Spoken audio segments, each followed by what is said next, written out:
우리 마태복음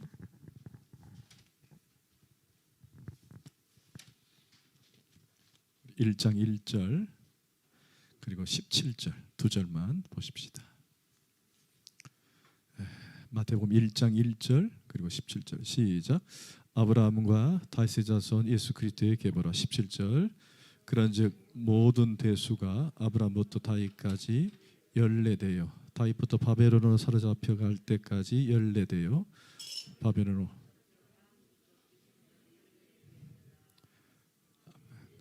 자리에 앉겠습니다. 우리 기도하십시다. 하나님, 이제 주신 말씀을 가지고 함께 나누기를 원합니다. 특별히 우리가 창세기를 끝내고 이제 신약의 마태복음을 준비합니다. 하나님, 그리스도를 더 알기를 원합니다. 그리스도에 대해서 더 깨닫기를 원합니다. 그리스도를 더 품기를 원합니다. 그런 마음으로 오늘 말씀을 듣습니다. 우리 가운데 지혜를 더하셔서 잘 듣고 깨닫고 도전받고 예수로 사는 저희들 되게 하여 주옵소서. 예수님의 이름으로 기도합니다. 아멘.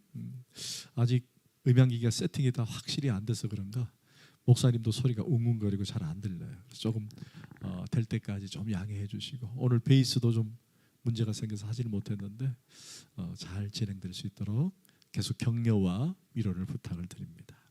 여러분 잘 들리세요? 목사님은 잘 안 들리는데, 자, 오늘부터 우리가 신약성경 마태복음을 강해하겠습니다. 강해가 조금 어렵습니다.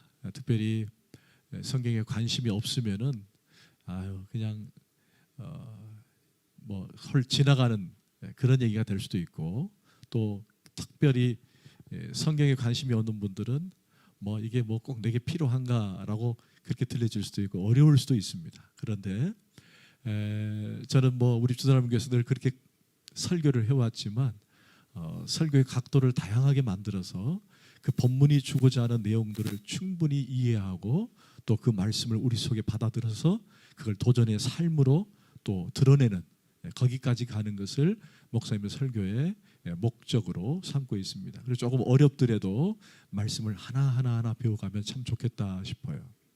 자, 오늘은 우리가 마태복음을 하게 됩니다.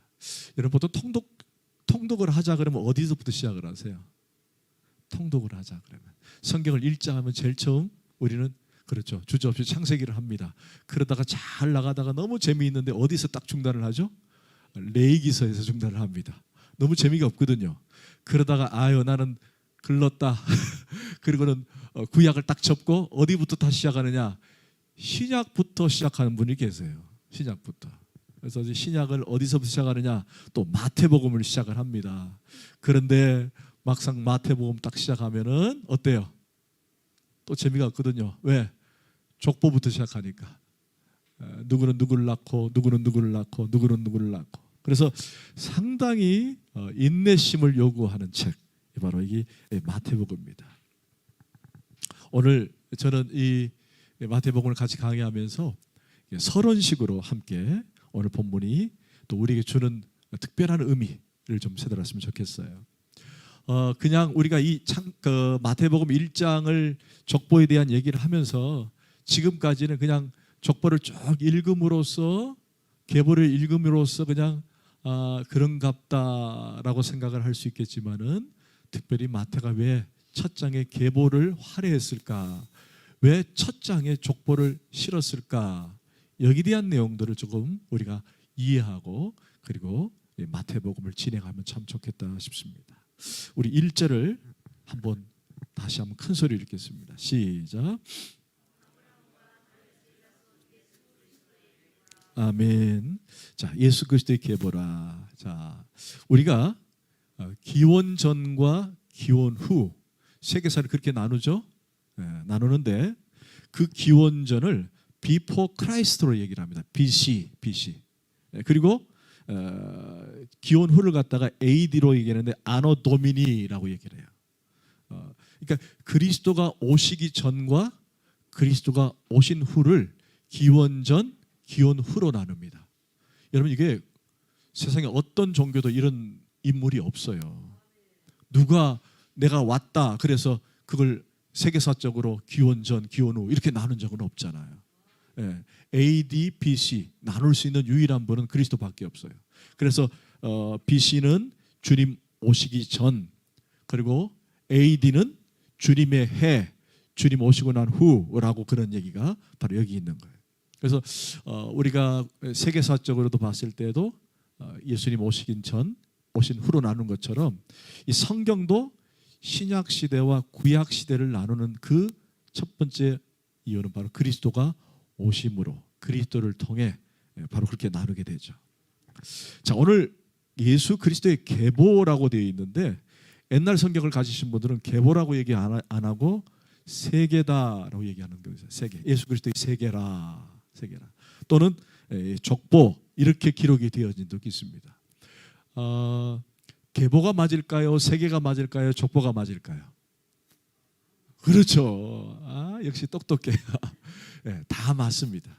원래 원문에는 족보가 맞아요. 족보.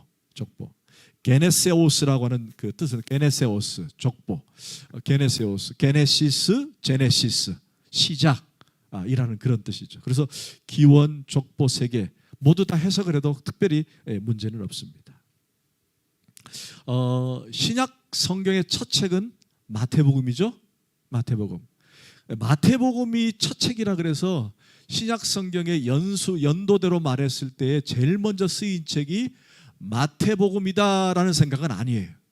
네, 그러니까 신약에서 제일 먼저 쓰여진 책이 연도로 봤을 때 뭘까? 특별히 사복음서 중에서는 뭘까라고 말하면 당연히 마태복음이 먼저 나왔으니까 마태복음이다는 아니라는 얘기예요. 여러분 뭐죠? 신약 사복음서 중에 제일 먼저 쓰이신 책이 그렇죠.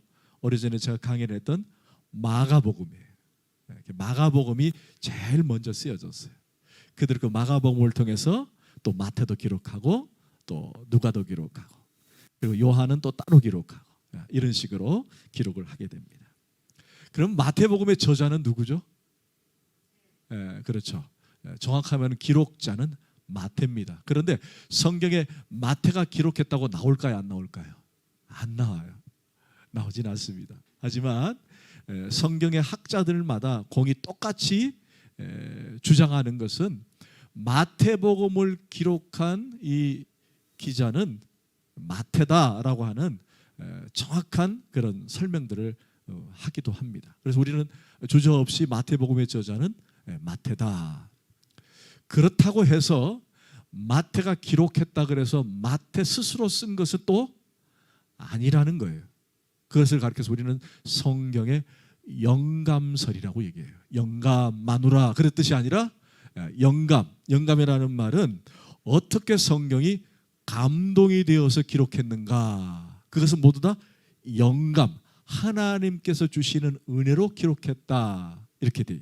그래서 성경을 기록할 때 어떤 방식으로 기록했는가가 아주 중요해요. 왜냐하면 우리가 성경을 믿잖아요. 우리는 최고의 권위를 뭘 믿습니까? 성경이잖아요. 성경을 먹고 성경으로 살고 성경으로 도전받잖아요. 그래서 성경이 아주 중요하기 때문에 우리가 이 성경을 어디까지 믿어야 되느냐라는 결정짓는 것이 바로 이 영감설이에요. 영감설. 마태라 그래서 마태 스스로가 기록했을까? 그러면 인간의 냄새가 너무 나잖아요. 그래서 이걸 도대체 어떤 식으로 기록했을까? 어떤 영감을 통해 기록했을까? 이건 매우 중요하다는 거예요. 그래서 첫 번째가 뭐냐면은 기계적 영감설이 있어요. 기계적 영감설. 좀 생소하죠? 기계적 영감설. 그냥 간단하게 말씀드리면은 성령님이 마태에게 내가 시키는 대로 적어라 그랬더니 마태가 들으면서 그냥 적었다. 이게 기계적 영감설이에요. 자신의 어떤 인격이나 감성이나 자신의 소신을 넣거나 그게 아니라 그냥 성령님이 직통해가지고 기계적으로 썼다. 그래서 기계적 영감설이라고 주장하는 사람이 있습니다. 근데 문제가 뭐예요? 성경의 문체나 성경의 그 어떤 그런 흐름, 방향들은 각각 다 달라요. 모세도 다르고 또 여러분이 잘 아는 다윗도 다르고 아모스도 다르고 사무엘도 다르고 다 다르거든요. 그래서 만약에 성령님께서 딱 불렀다면 모든 문체와 모든 구성은 똑같아야 되잖아요. 그죠? 근데 그렇지 않다는 거예요. 그래서 이 기계적 영감서는 마치 인간이 로봇처럼 기록한 것이 아니냐라고 했을 때 그렇게 영감서를 주장하는 분이 있는데, 그것은 결코 바람직하지 않은 주장이다. 또 하나는 동력적 영감설이라는 게 있어요. 좀 어렵죠? 동력적. 이 동력적 영감설이라는 말은 인간이 지닌 사상이나 언어, 문체 등을 사람에게 영감하셨으나 본질적인 것까지는 인간의 생각이 포함되었다. 좀 어렵죠? 하나님께서 감화 감동을 주셨지만 인간의 생각이 거기에 가미된 것이 아니냐. 그게 동력적 영감설이에요. 자, 그럼 어떤 문제가 생기느냐? 어떤 문제가 생길까요? 성경도 오류가 있을 수 있다가 돼버리는 거예요. 왜? 인간이 얼마나 부족합니까? 아무리 책을 잘 쓰는 사람이라 그래도 거기에 분명히 문제가 발생할 수 있잖아요. 절대 그렇지는 않잖아요. 그래서 여기에 대한 문제가 있어요. 특별히 성경은 뭐에 관한 책이에요? 성경은 우리가 인류가 어떻게 구원받느냐는 책이잖아요. 근데 만약에 구원에 대한 그 얘기가 오류가 생겼다면 그럼 큰 문제가 생길 수밖에 없죠. 그래서 이 동력적 영감설은 아주 심각한 문제를 발행할 수 있어요. 자, 마지막 하나가 뭐냐면은 유기적 영감설이라는 게 있습니다. 유기적 영감설. 이것은 저자의 인격을 사용하시되 전인격적으로 사용하시도록 하셨지만은 결국 그 위에 누가 역사하시느냐? 바로 성령님이 역사하신 것이다. 성령님이 역사하신 것이다. 저자의 인격을 사용하시기 전에 저자의 배경과 지식과 성격 여러 가지 문체들을 다양하게 쓰시는데, 그런데 거기에 하나님께서 감화와 감동을 주셔서 기록하게 했다. 그래서 모든 전통적인 우리 기독교인들은 뭘 받아들이냐? 바로 이 유기적 영감서를 받아들여요. 유기적 영감서. 한 성령님의 감동하셨지만, 그러나 각각 출생도 다르고 또 배경도 다르고 또 지역도 다 다르잖아요. 그죠? 마태도 다르고 누가도 다르고 마가도 다 다르지만, 그러나 그 나름의 문체가 있고 독특함이 있거든요. 마가복음을 강의하면 마가만의 색깔이 있고 마태복음에 마태만의 색깔이 따로 있거든요. 그런데 그 모든 것의 중심에는 누구를 드러내고 있어요? 예수 그리스도를 드러내고 있잖아요. 그러니까 거기에 대한 통일성. 우리가 창세기를 봐왔지만은 그 창세기는 또 다른 세계거든요. 또 다른 세계. 우리 출애굽을 봐도 또 다른 세계였어요. 그러나 그 창세기든 출애굽기든 레위기든 모든 것들이 어느 방향으로 가고 있느냐? 예수 그리스도로 가고 있는 거예요. 그럼 이것은 지역도 다르고 태생도 다르고 다 직업도 다 다른데 어떻게 한 방향으로 갈 수 있느냐? 한 방향으로 갈 수 있었던 것은 성령님이 각각 인격을 통해 감화와 감동을 주셨기 때문에 그것이 가능했다. 이것을 우리는 유기적 영감설이라고 그래요. 그래서 디모데후서 3장 16절에 보면은 이런 말이 있어요. 모든 성경은 하나님의 감동으로 된 것이다. 아멘. 여러분 이걸 믿으시길 바랍니다. 아멘. 아멘. 그래서 이 마태가 비록 기록했지만은 마태 스스로 기록한 것이 아니라 성령의 감화 감동으로 마태를 들어서 쓰시고 그의 인격을 들어서 쓰셔서 그가 기록하게 했다. 여러분 이걸 믿으시기 바랍니다. 아멘. 아멘. 자, 마태복음의 저자는 마태입니다. 뭐 기록자라고 해도 되고 기자라고 해도 됩니다. 자, 그러면 마태는 누굴까요? 마태는 예수 그리스도의 제자입니다. 예수 그리스도의 제자.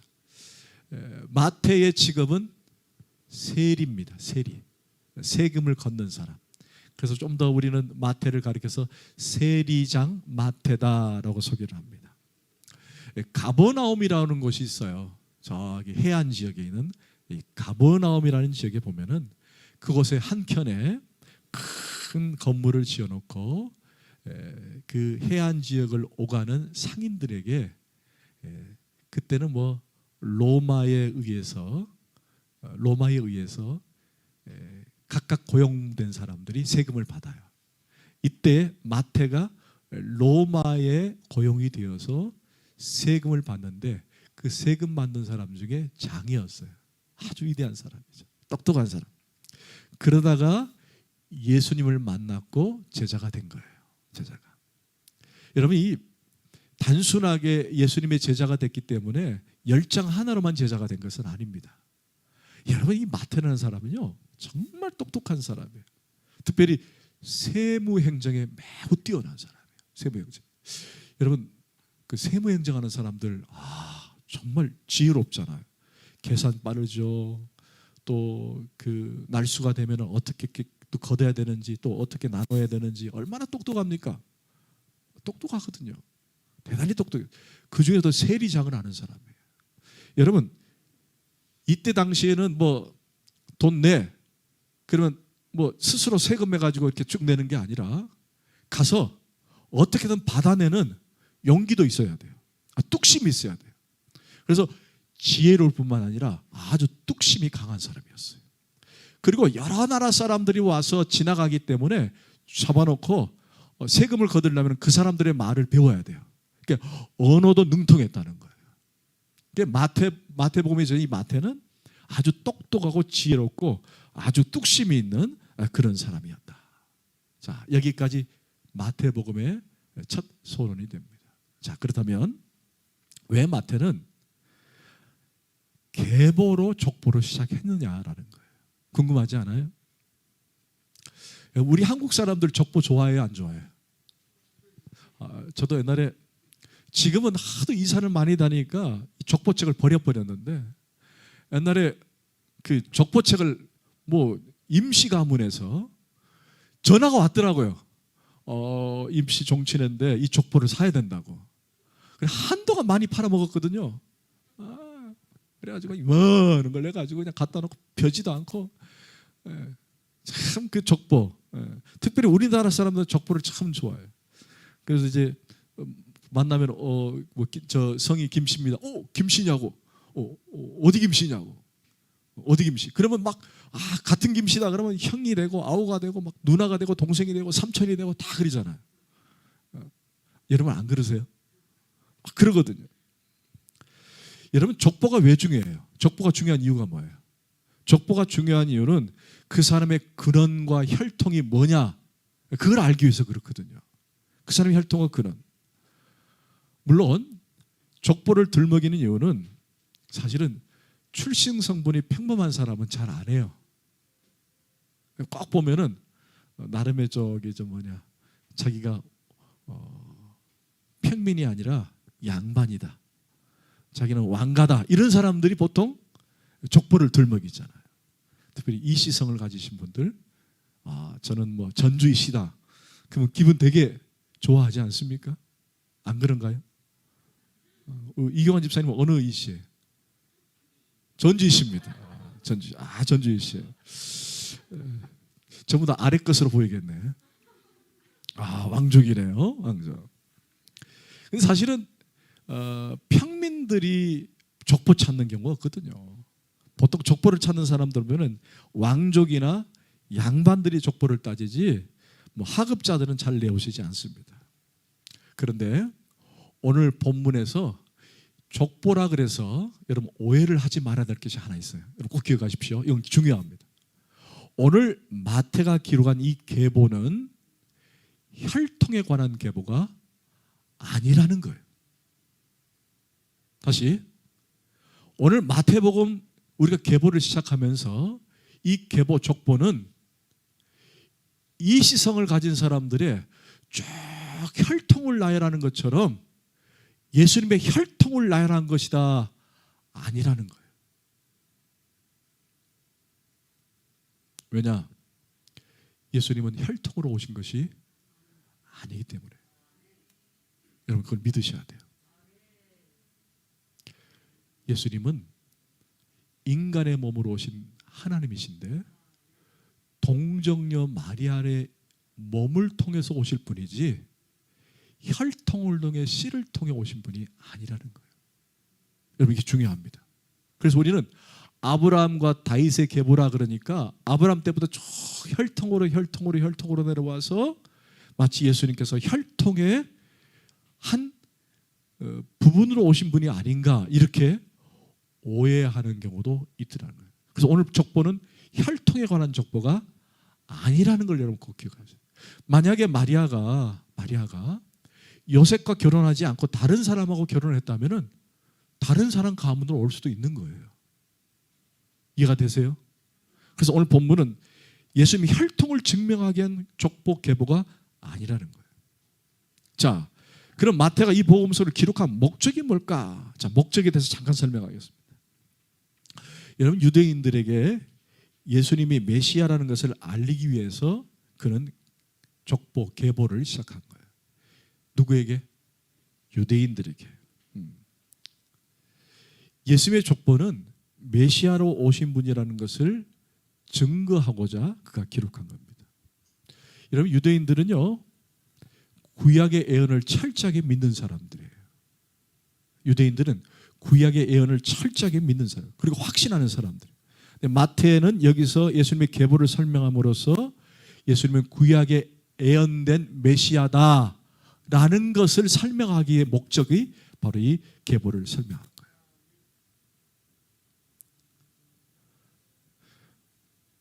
그러면 예수님의 계보가 마태복음에만 있느냐? 아닙니다. 어디에 또 있죠? 누가복음에도 또 있어요. 여러분, 누가복음 한번 3장을 잠깐 보십시다. 마태, 마가, 누가. 오늘 본문을 조금 이해하기 위해서 하는 거니까 마태, 마가, 누가 3장 23절.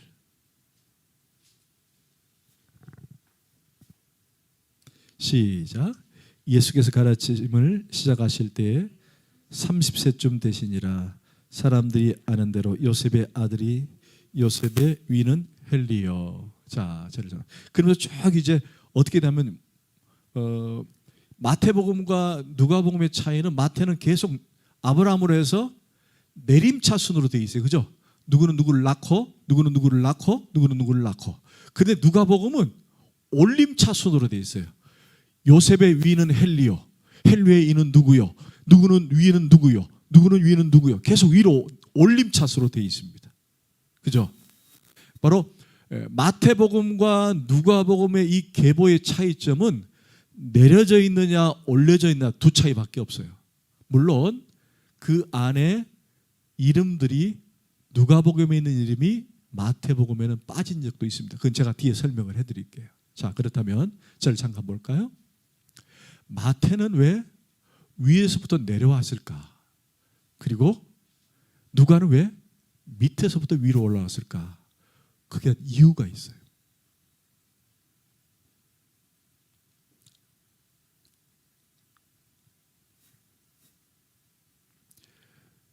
누가복음의 수신자는 데오빌로라고 하는 각하입니다. 이방인이에요. 그 이방인에게 예수님이 누군가를 설명하기 위해서 올림차수를 썼어요. 이렇게 위로. 그러면 누가는 족보를 기록한 이유는 그 대상이 유대인이 아니라 이방인이에요. 이것은 뭘 의미하냐면은 그리스도는 한 인간으로 오셨다는 것을 드러내는 거예요. 그분이 하나님이신데 영으로 계시는 분이 아니라 우리를 위해 육체를 입고 오신 분이다. 똑같은 인간의 몸을 입고 오셔서 그분의 사역이 얼마나 중요한지를 보여준 사건이다. 그래서 한 인간을 드러내기 위해서 올림차순을 쓴 거예요. 그리고 마태복음은 왜 내림차순을 썼느냐? 그 수신자가 누구냐면 유대인들이기 때문에. 유대인들. 누가복음은 이방인들이 수신자지만 마태복음은 유대인들을 향해서 썼어요. 그럼 유대인들에게는 뭘 드러내고 싶었을까? 즉 왕으로 오신 그리스도를 드러내고 싶었던 거예요. 왕으로 오신 그리스도. 그것을 좀 더 확대해서 제가 이제 설명을 하겠습니다. 자, 그렇다면 이 구성을 잠깐 보실까요? 자, 오늘 본문으로 들어가서 17절을 잠깐 보십시다. 좀 어려우시죠? 원래 서론이 항상 좀 어렵습니다. 자, 마태복음 1장 17절 시작. 그런즉 모든 대수가 아브라함부터 다윗까지 14대요 다윗부터 바벨론으로 사로잡혀 갈 때까지 14대요 바벨론으로 사로잡혀 간 후부터 그리스도 예수까지 14대니라. 아멘. 자, 모두 14대를 몇 부분으로 나눴어요? 세 부분으로 나눴습니다. 각 시대가 13대로 구성이 되어 있죠. 그런데 앞서 말씀드린 것처럼 누가복음에 나오는 족보와 비교하면은 사실은 정확한 숫자가 아닙니다. 정확한 숫자가 아니에요. 누가복음을 나중에 집에 가셔서 한번 비교해 보세요. 그 14대가 마태복음에 아브람부터 쭉 이름을 쭉쭉쭉 치면 14대, 쭉쭉 뭐 다윗부터 쭉 보면 14대, 또 누구부터 14대. 이 14대가 누가복음에도 나오느냐? 아니라는 거예요. 나오지 않습니다. 빠지지 않습니다. 그러니까 이것은 일종의 마태가 의도적으로 14대를 끄는 거예요. 여러분, 의도적으로 끌었다는 말은 빠진 사람이 있다는 거 없다는 거예요. 있다라는 거예요. 네.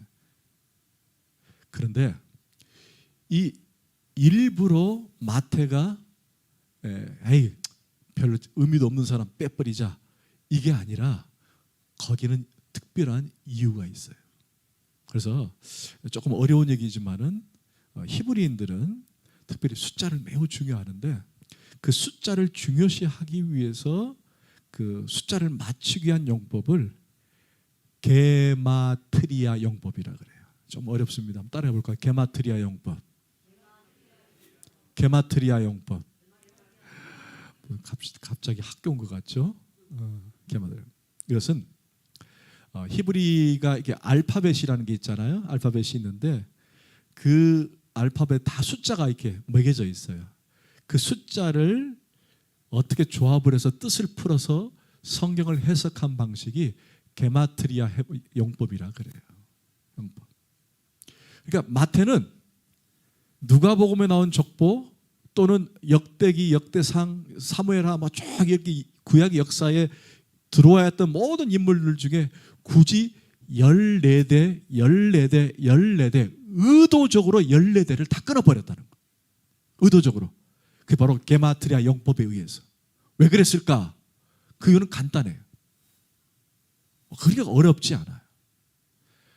히브리인들에게 14라는 단어는 누구를 상징하냐면 다윗을 상징해요. 다윗. 우리는 보통 글자를 이렇게 왼쪽에서 오른쪽으로 읽잖아요. 근데 히브리어는 오른쪽에서 왼쪽으로 읽습니다. 오른쪽에서. 그리고 히브리어는 모음이 없고 자음으로만 돼 있어요. 그런데 마치 거기에다가 만약에 A라면 거기에 1이라는 숫자 같이 들어가요. 근데 이게 1부터 쭉 가다면 14에 딱 가면은 누구의 이름이 들어오냐면은 다윗이라는 이름이 들어와요. 알파벳 안에. 다윗.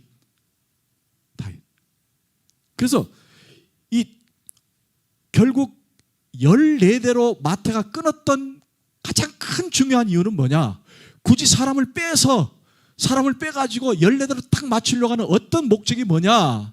그것은 바로 그리스도는 누구의 가문을 통해 오셨는가? 다윗의 가문을 통해 오셨다는 것을 드러내고자 하는 의도가 이 안에 숨어 있었던 거예요. 왜 그랬을까? 다윗이 이스라엘 누구예요? 왕이었잖아요. 왕의 계보를 통해 그리스도가 오셨다라는 것을 드러내고 싶었던 거예요. 그래서 마태는 뭔가를 의도를 가지고 했는데 그 의도는 14라는 숫자를 통해서 그리스도는 그냥 오신 것이 아니라 뭘로 오셨다? 우리의 그렇죠. 왕으로 오셨다라는 것을 드러내고 싶었던 거예요.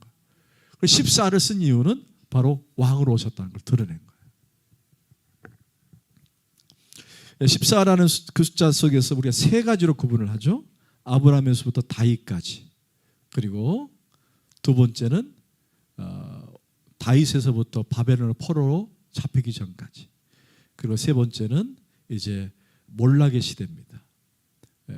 포로 시대부터 그리스도가 오기까지. 이런 시대의 구분을 통해서 마태는 왜 그리스도가 오셔야 하는지에 대한 설명을 하고 싶었던 거예요. 자, 다시 한번 1절을 보십시다.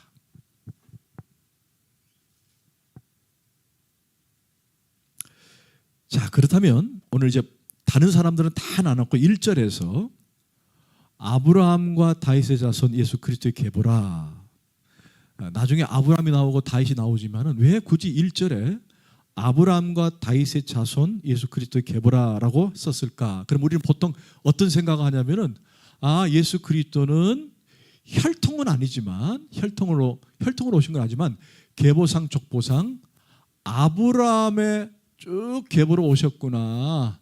그래서 이스라엘 민족에 있어서 아브라함은 믿음의 조상이요, 신앙의 선배요, 자신들의 조상이라고 생각하니까 그 조상을 둔 분이 예수 그리스도구나 이렇게 이해하는 경우도 있어요. 그리고 아까 설명한 것처럼 다윗은 왕으로 오셨으니까 그 다윗의 왕의 계보를 가지고 오신 분이 바로 메시아구나 이렇게 생각을 두 가지로 생각할 수 있습니다. 그러나 거기에는 다른 또 목적이 있었어요. 자, 그게 뭐냐? 단순하게 마태가 아브라함의 자손이라고 하는 그 의미를 특별히 의미를 내포하고자 했던 이유는 거기에는 목적이 있었다는 거예요. 그것은 뭐냐? 그것은 바로 하나님이 아브라함을 통해서 말씀하신 언약의 성취로서의 그리스도를 얘기하고 싶었던 거예요. 그러니까 아브라함이 대표적인 사람이다. 아브라함이 역대 쭉 올라가면 아브라함이 첫 번째 사람이다. 그 끝에 그리스도가 있다. 이걸 설명하는 것이 아니라 하나님이 아브라함에게 말씀하신 그 언약의 메시지가 결국 예수라는 언약의 성취가 있었다. 그 얘기를 하고 싶었던 거예요. 여러분 한번 성경을 찾아보십시다. 창세기 13장 창세기 13장 15절 말씀.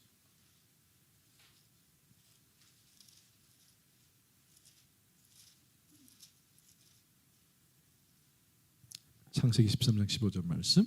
시작. 보이는 땅을 내가 너와 네 자손에게 주리니 영원히 이르리라. 아멘. 여기 자손이라는 단어가 원래 복수로 쓰여져야 되는데 원래 원문에는 단수로 쓰여져 있어요. 단수로. 아브라함의 한 역속인데 그런데 단수로 쓰여졌습니다. 그런데 여러분 13절 다시 한번 보세요. 15절 다시 한번 보세요. 거기 보면은 보이는 뭐가 나오죠? 땅이 나옵니다. 그렇죠? 그리고 거기에 자손이 나오고 그리고 영원히 이르리라고 하는 통치가 나옵니다. 결국 이것은 한 나라를 설명하는 거예요. 한 나라를. 그러니까 하나님께서 아브라함을 통해 결국 누가 올 거라는 거예요? 그렇죠. 예수 그리스도가 오실 거라는 것을 여러 사람이 아니라 한 사람 그리스도가 오실 거라는 것을 언약을 통해 말씀해 준 거예요. 그래서 아브라함의 인물이 왜 중요하냐면은 그냥 믿음의 조상으로서 중요한 것이 아니라 언약을 허락하신 인물로 중요한 거예요. 그리고 그 성취되신 분이 예수 그리스도라는 거예요. 그걸 성경이 그 다음에 뒷받침해 줍니다. 여러분 한번 성경을 하나 더 찾겠습니다. 갈라디아서 신약에 있는 갈라디아서.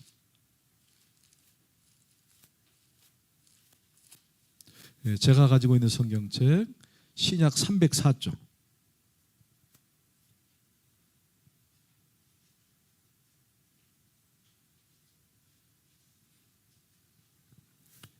갈라디아서 3장 15절 16절.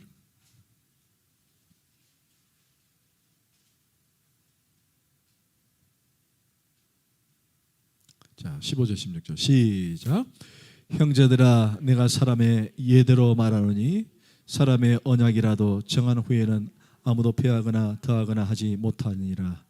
이 약속들은 아브라함과 그 자손에게 말씀하신 것인데 여럿을 가리켜 그 자손들이라 하지 아니하시고 오직 한 사람만을 가리켜 네 자손이라 하셨으니 할렐루야.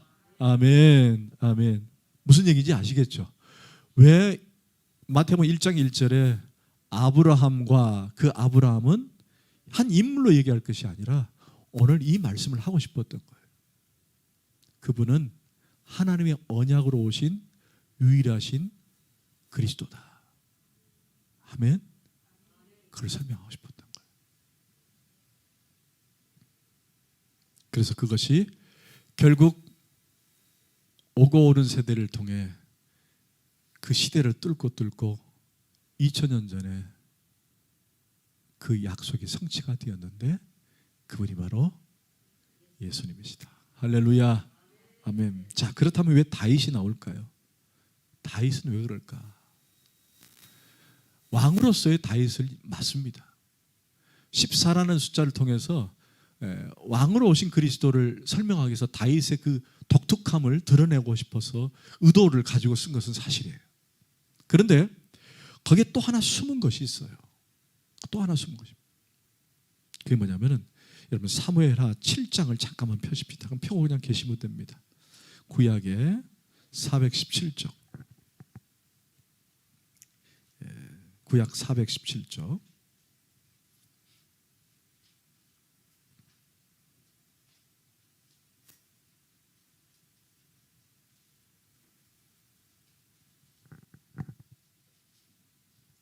사무엘하, 죄송합니다.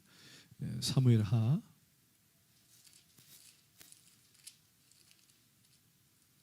474쪽. 이제 그 다윗이 왕이 됐어요. 그 우여곡절 끝에 상당히 그 사울로부터도 많은 어려움이 있었지만 결국 이제 왕이 됩니다. 왕이 돼가지고 가만히 침상에 누워 있는데 가만히 생각하니까 왕이 된 것은 자기 스스로 된 것도 아니고 자기 힘으로 된 것도 아니고 오직 하나님의 은혜라는 걸 깨달은 거예요. 하나님의 은혜로 깨달았는데 가만히 보니까 자기는 너무 편한 데서 막 이리 구르고 저리 구르고 먹고 싶은 거 마음껏 먹고 이렇게 하는데 너무 좋은 집에 있는데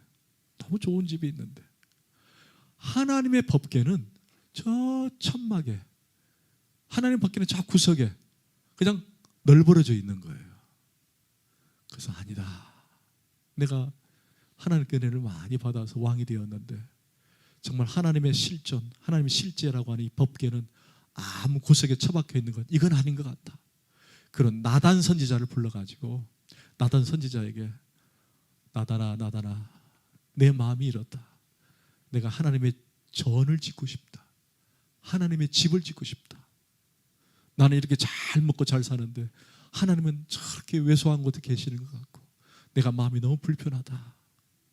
그랬더니 나단이 다시 성전으로 돌아가서 하나님께 다윗이 한 얘기를 한 거예요. 다윗이 한 얘기를. 그러니까 하나님이 나단에게 네가 가서 다윗에게 이렇게 전하라 라고 말하면서 다윗아 내가 거주할 집을 짓는다고? 나는 집에 거주하는 하나님이 아니다. 오히려 내가 너를 위해서 집을 짓겠다.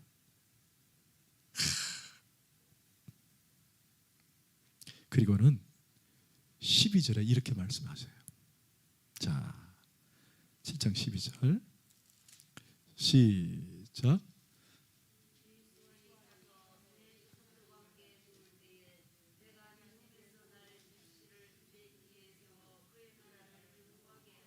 아멘.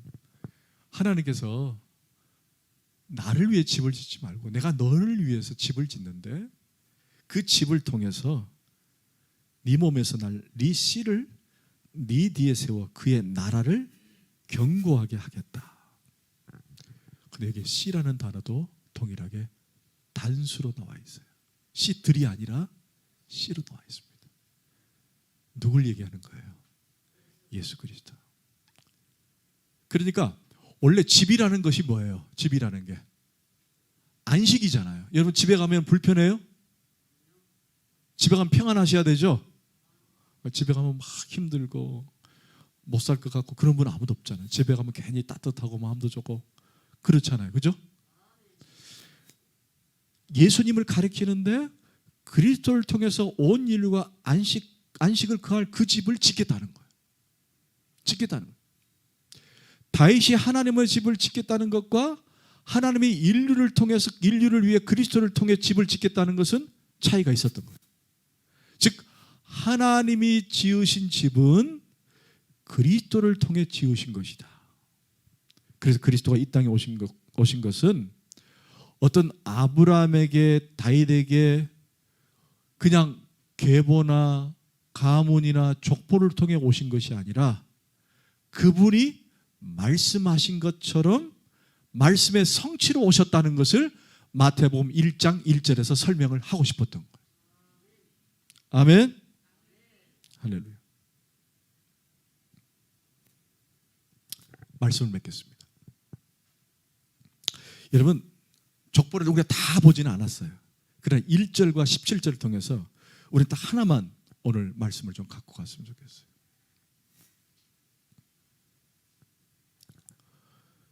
우리 예수님은 말씀의 성취로 오신 것은 지금 배웠습니다. 그죠? 배웠어요. 그분이 오신 특별한 이유가 있습니다. 그런데 한 가지 중요한 것은 그분이 하나님이신데 인간의 몸을 입고 오셨다는 거예요. 할렐루야. 만약에 이걸 믿지 못하면은 이것은 이단입니다. 구원을 받을 수 없어요. 이단들 가운데 뭐 지금 우리가 아는 이단 말고 이때 당시 신약 시대의 이단들 가운데 어떻게 인간 그리스도를 믿느냐? 그분은 하나님이시다. 인간으로 오지 않았다.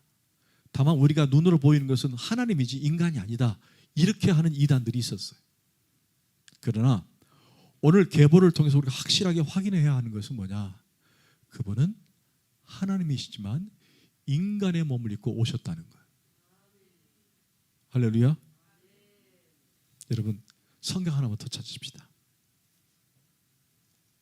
신약 요한 1서예요. 저기 저 뒤에 있는데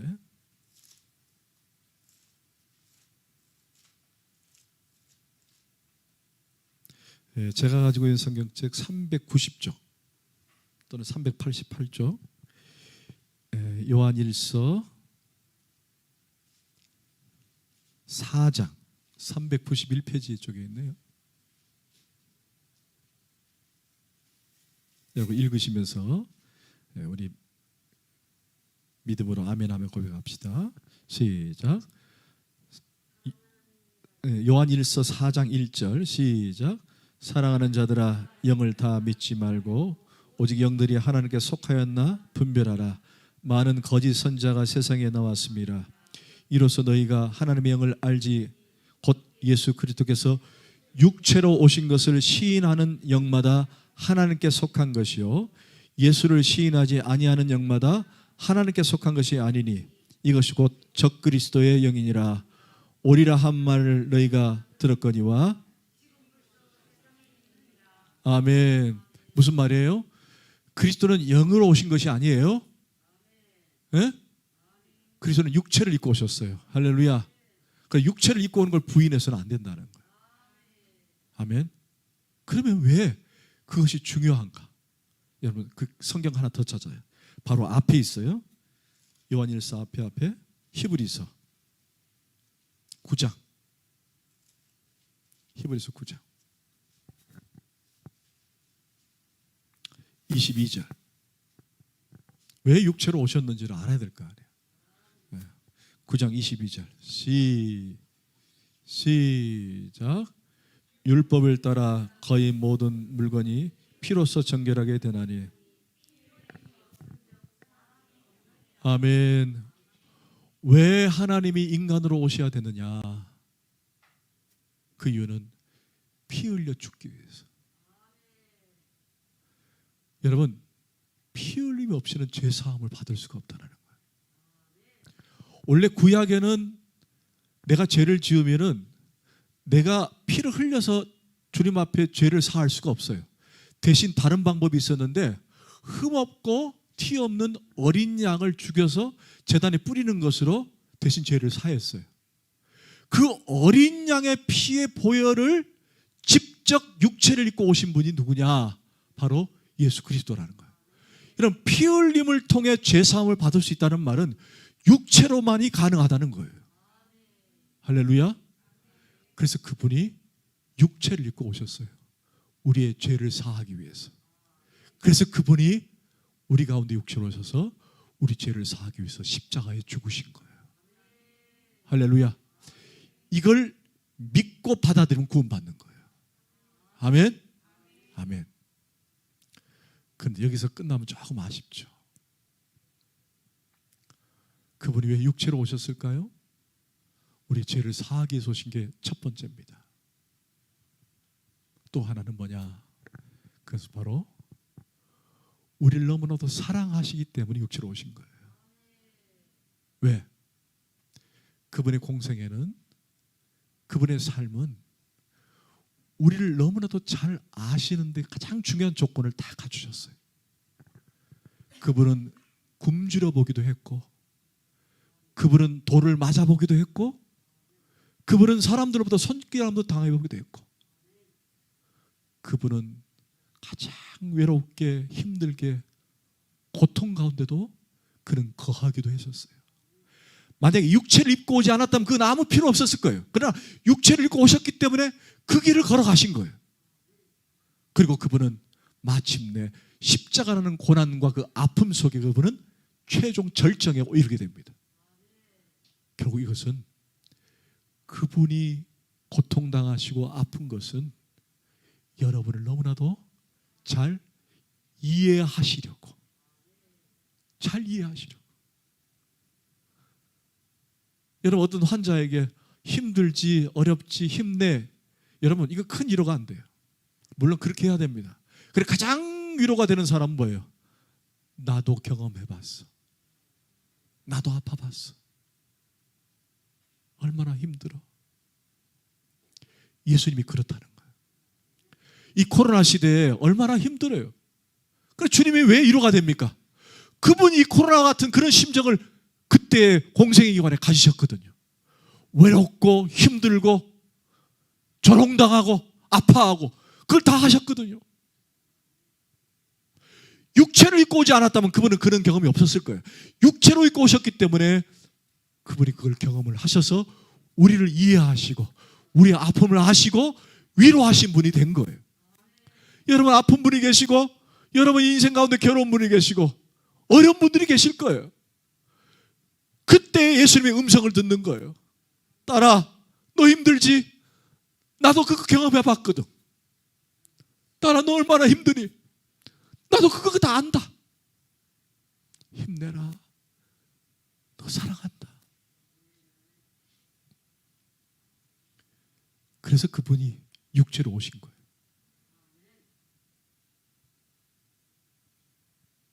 그리고 그분이 우리를 위해서 십자가에 죽으시고 우리가 그분 때문에 나음을 얻고 구원받게 된 거예요. 여러분, 우리 모두 주담은 식구들은 이런 그리스도를 나의 구주로 섬기고 나의 주인으로 섬기면 우리 모두 구원받은 자가 되는 거예요. 기도하십시다.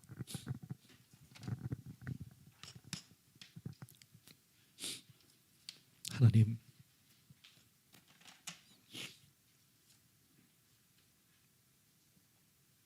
멀게만 느껴졌던 그리스도,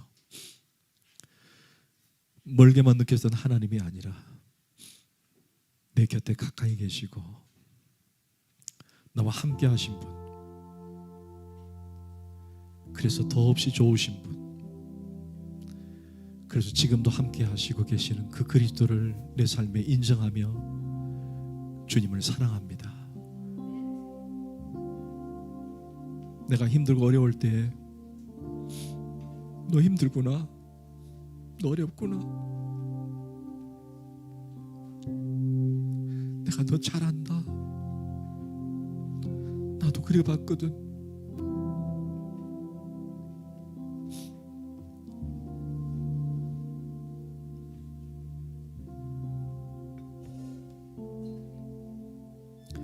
그래서 주님은 우리의 가장 좋은 친구요, 우리의 가장 사랑스러운 이웃이 되는 것입니다. 하나님, 그분을 받아들입니다. 그리스도를 믿습니다. 우리의 삶에 예수님 때문에 힘이 나고 승리하는 삶이 되게 하여 주옵소서. 예수 그리스도 이름으로 간절히 기도합나이다.